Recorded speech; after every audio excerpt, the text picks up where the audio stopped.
দুনিয়ার বুকে অশ্লীল ভিডিও দেখেছে, পর্নোগ্রাফি দেখেছে, ব্লু ফিল্ম দেখেছে, মুভি দেখেছে, তাদের চোখের ভিতরে খুন্তি ঢুকিয়ে দেওয়া হবে, চোখের ভিতরে গরম লোহা ঢুকিয়ে দেওয়া হবে। নাউজুবিল্লাহ পড়েন। এই চোখ দিয়ে বাজে কাজ দেখেছো, হারাম কাজ দেখেছো। আল্লাহ যুব সমাজকে অশ্লীল ভিডিওর থেকে বাঁচায় দিক না। আমি যুবক, পর্নোগ্রাফি দেখে নিজের জীবন নষ্ট করে দিও না।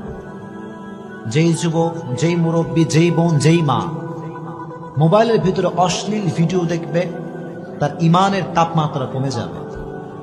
সে নামাজে কোনো শান্তি পাবে না, রোজা রেখে কোনো শান্তি সে পাবে না।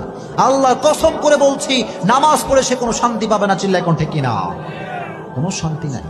ইট will damage your soul, damage your soul. আত্মাকে নষ্ট করে ফেলে। এটা বাজে জিনিস যখন আমরা দেখি, এটা আমাদের আত্মাকে নষ্ট করে ফেলে। ইবাদতের যেই মজা, যে স্বাদ, এটা আমরা হারিয়ে ফেলি। এজন্য আজ থেকে কোনো বাজে ভিডিও আপনারা দেখবেন, যখন দেখবেন